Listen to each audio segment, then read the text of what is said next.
Welcome to another edition of Soul Talk with me, Wes Berwise. Today we have another special guest, born to R&B and soul music royalty. She's often quite simply known as the daughter of the soul legend Donny Hathaway. But this lady has made her own sound now for almost 30 years in the music industry and continues to bring out unique and beautiful soul music. Of course, we're talking about the lady, Lalah Hathaway.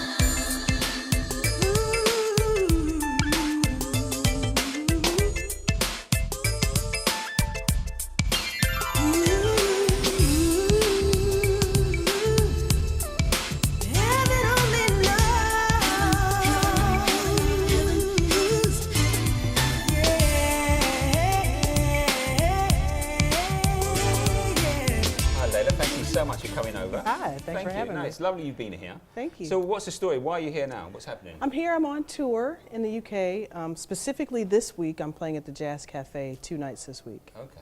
Yeah. Right. Well, were you in Scotland last night? Not last night, just a couple nights ago. How did that go? It was beautiful. I had never been there.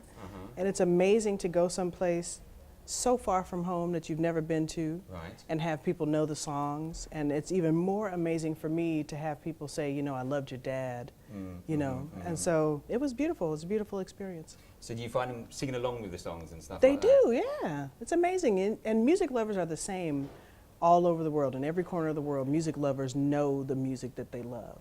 And so that's the same everywhere. So have you found that wherever you're going, people are sort of saying, are you seen as being Donny's daughter, or sometimes how do you feel about that? I don't feel any way about it. In the same way that I am my mother's daughter and my sister's sister and my aunt's niece. It's just, you know, part and parcel of who I am. And I definitely think at some point my middle name was daughter of Donny. But that's okay. So, you know, particularly as a singer. I can't imagine that having a famous father, having that legacy upon you, sometimes isn't always going to be, yes, it might be a ticket into some things, but sometimes it might be a hindrance. I would not know unless I went back and did it the other way. I always see it as a light. I've never seen it as a shadow. I have always seen myself as part of a legacy, part of the greatest singer that ever lived. And so I rest very comfortably with that. I don't ever have a problem with being related to that. And the fascinating, the cool thing about it is that you've made your own path now. You've cut your own pathway, and so people recognise you and your voice for you. Yeah. So it's no longer a situation where you're sort of saying, well, oh, that's Hathaway's daughter, isn't it? Right. Now you have your own sound. Yeah, well, we all have our own sound. It's just whether you choose to pursue it. But yours is quite distinctive. Thank you. That kind of breathy kind of... Thank you. You know what I'm saying? Well, you know what I'm saying. But here's the thing, they're all distinctive. And so when I go talk to students or young people into music or into the arts, you just have to figure out what your voice is and get on that path and remain on that path. We all have a distinctive voice, a unique voice. It's just getting on your path and realizing what that is and then staying with that. And it's interesting because you've taken this voice. We're almost making it. We're talking it like it's someone else. It's a thing. Like it's a thing. Okay, you've taken this thing and made it your own. I didn't take it and make it my own. It was mine when I got to the planet. That's the point. Okay. Yeah. So you made the best of what you had. Yeah, I'm just exploring what I have and learning it and really trying to figure out what else can it do. What makes me unique? What are the things about my voice that are unique? What sounds like my mother, like my father? What things can I do that other people can't do? You know. So you've taken this thing, you've made it your own. It's really distinctive. As I said, we've got this kind of, anybody who hasn't heard Lalah's voice before, check it out. It's a mixture of honey and velvet. People always give me food or cloth. Well, nothing it's like always people that. giving you food. It's always butter or chocolate or velvet or cashmere or something like that. It's always some sort of fabric and some sort of food. Yeah. But come on, it could have been something really rough. It could have been raw cotton. I never get that though. Cauliflower. I always get the smooth kind of fabric and then sort of a lush food, which is a lovely thing. I heard he sang a good song. I heard he had a style. And so I came to see him and listen for a while. And there he was, this young boy, a stranger to my eyes, strumming my pain with his fingers, singing my life with his words, killing me softly with his song, killing me softly with his song, telling my whole life with his words, killing me softly with his song. So Lalah, what's happening? Because whenever I sort of check out your career and say, well, what's Lalah up to?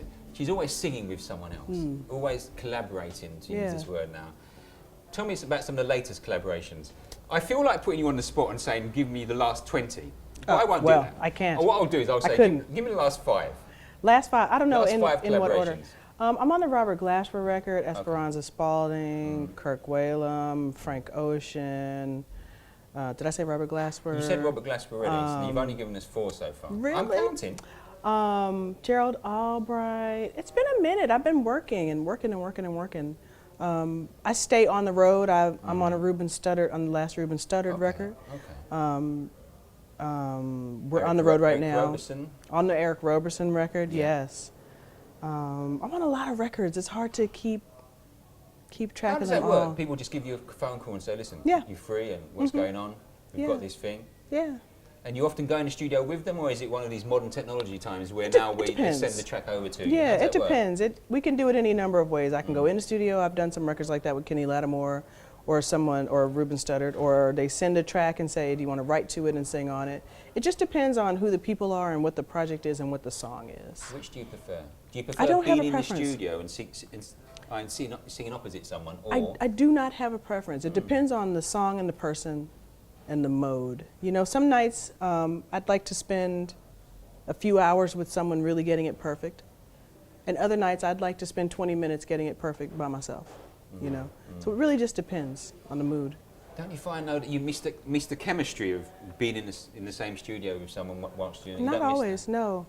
And I mean, I'm trained to create that effect either way. Okay. You know what I mean? I think it would be hard for you to tell me which ones I was in the studio for. Yeah. Hopefully. Good point. Yeah. Good point. We're looking at a career spanning, what, 24, 25 years now? You don't look old enough. I'm not. It's worrying. Not old enough. Yeah. It's well, something's happened here. Because it doesn't work, does it, really? It doesn't add in. It doesn't How could add I up. be 22 with a 25-year-old career? I know, it's weird. I don't know But how that anyway, happened. anyway, we'll have to take it as read. Because we know that an album came out in 1990. Yes. And we were told that you were singing on it. Yes. So it kind of figures that it must be you. I was 3 years old. Well, you're looking remarkable. Remarkable, my dear. So Thank you. So I reckon in 25 years, how would you say your singing style has changed since kicking off with the Derek Bramble days and all that kind of How has it changed? I think my voice has evolved into more of what it was going to be. It's a little bit lower and darker than it was. It's a little bit more informed. It's a little less bright. There's a lot of things about it that change, and it's weird until you listen to a record. You say, "Oh gosh, that sounds so young," you know. But I'm thankful for the twists and turns that my instrument has been through, and the things that I've been through that have informed me. When you say you're more informed now, do you mean that you understand more about what you're singing about? I mean, you can put more emotion and more feeling behind it? Is that what you mean when you say informed? In part. I mean, I also have just put a lot more things inside of my head and inside of my ears and inside of my mouth and inside of my nose, and smelling and tasting and hearing and experiencing all of the sensual delight of the world. I have just grown as an individual, and all of that informs the music. It's really interesting. And I know that you've also been doing some gospel collaborations as well.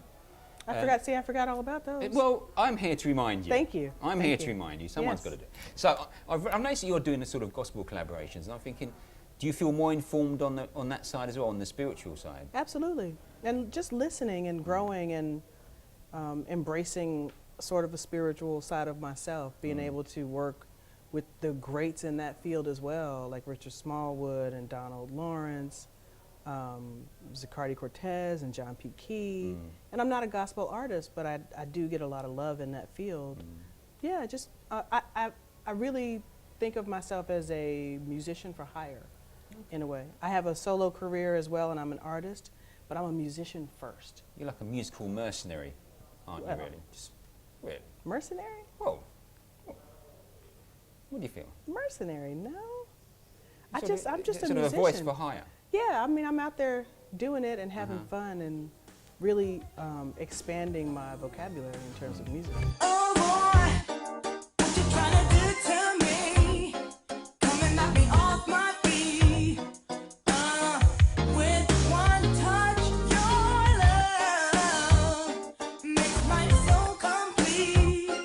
I can raise it from defeat when you whisper softly, baby, baby, don't cry. It's better to dry your eyes. Baby, come fly away with me. So where do you see it going now? You know, 25 years later, still doing collaborations.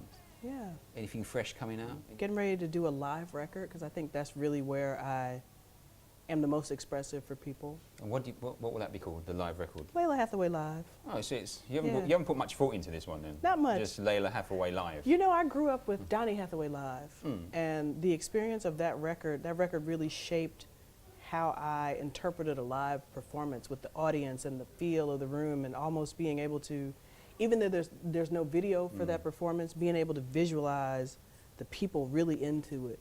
And so I want to kind of recreate that vibe. How about you? Yeah. So I'm also intrigued at, when on the sets, because I know you're a very creative person. I can tell by the way you're dressed today. Why are you giving me that look? You look lovely. What look? Thank you. That's the thank you look. So yeah, I'll tell by the way you're dressed today. I also was reading that you're really into fashion and makeup and girly Yeah. things, Absolutely. all that kind of stuff. I'm also into video games and cars and things like So that. as you're a well. gadget person as well. Yeah, I have a problem. Is it a problem? Yeah. Do you want to talk to? I don't know if you know it's Dr. Wesley. It's all about that camera It's Dr. right there. Wesley. It's right there. It's that camera. Yeah, we've seen it now. Okay, okay. What's with the gadget thing? Talk to I me don't know. about I've always been a person interested in gadgets. I've always been a gamer and taking things apart and putting them back together. Interested in Right. how things work.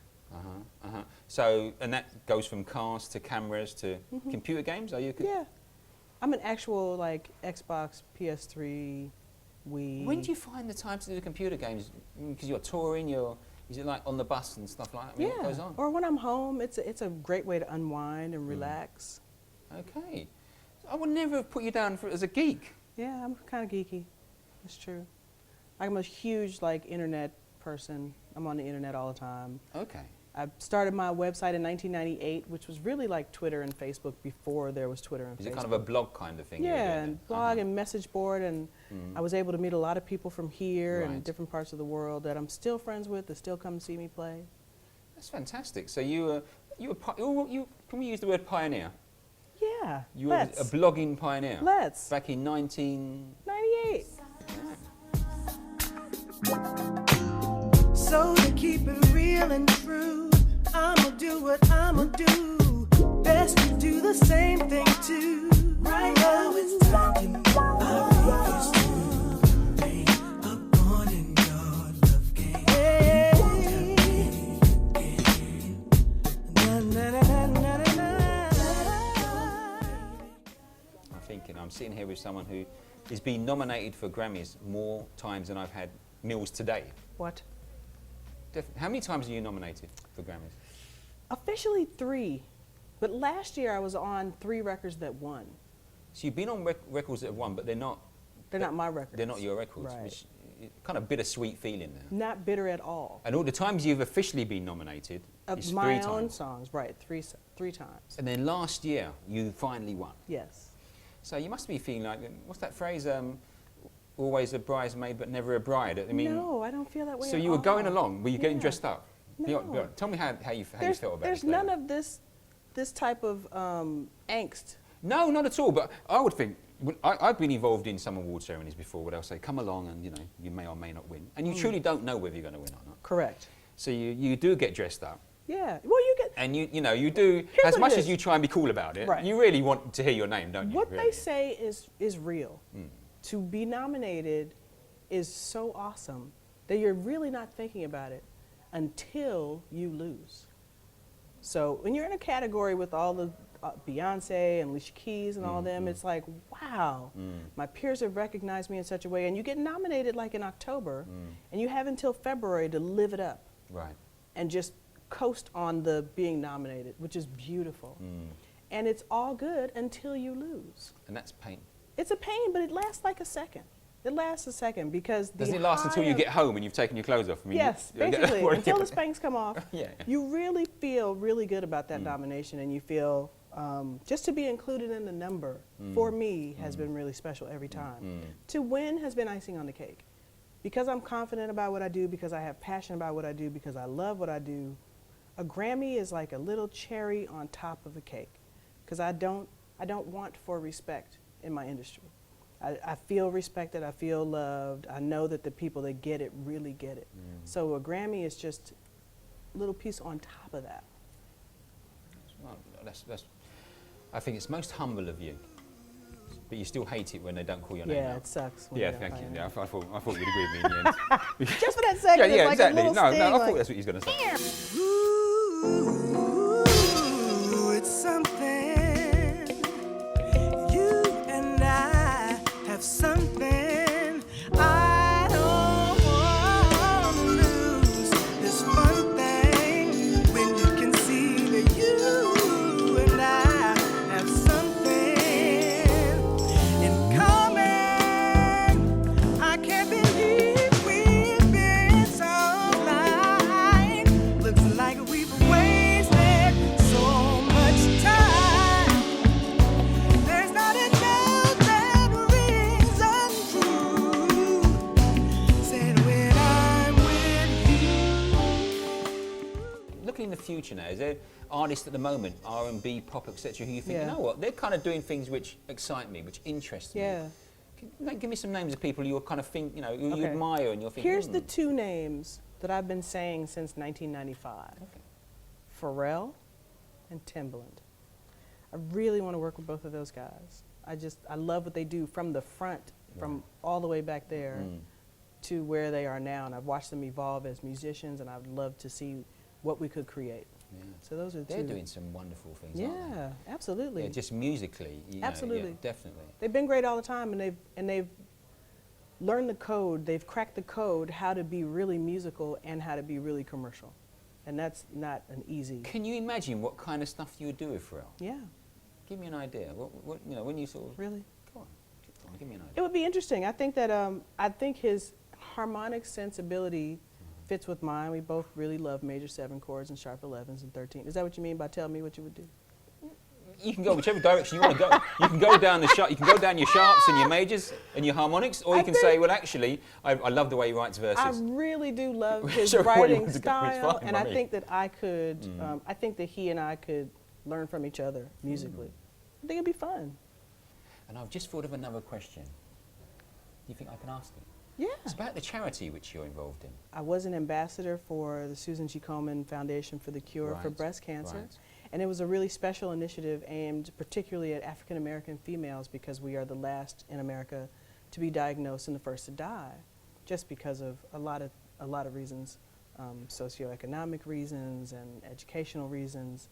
And so for me, at that time that they approached me, I had girlfriends all dealing with breast health, and I became involved because I have the platform to do so. Right. And so I think it's really important to speak out on things that are actually important. And the You know name what of I the mean? charity?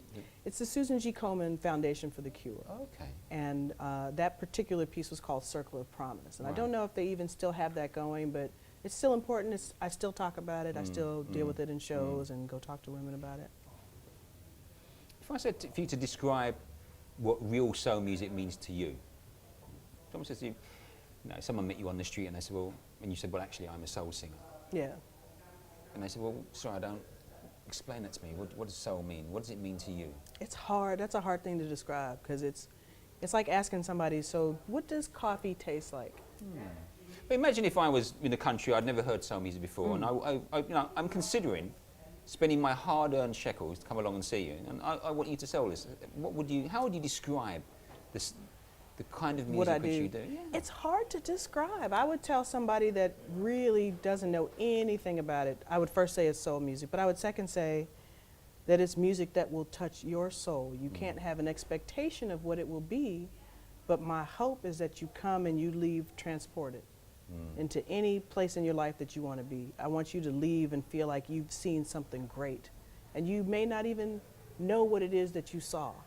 And past that, you don't need to know or have a label for what it was that you saw. It touched your soul. Well, I've got to say, I've got to thank you for just hanging out with me and Thank spending you. some time, because I know you are a very, very busy lady. Oh, thank you for And having the me. next time when you do bring out the live CD, perhaps you can pop over and have a chat with us about it, and I we'll would talk about love that as to. well, and see if we can help you promote that. That would Absolutely, be I great appreciate fun. it. Thank you. Once again, thank you so much for Thank joining you for us. having me. Untitled. Are you guys forging my name on checks? Not just on checks. Oh. Not just on checks. That is too fresh to death.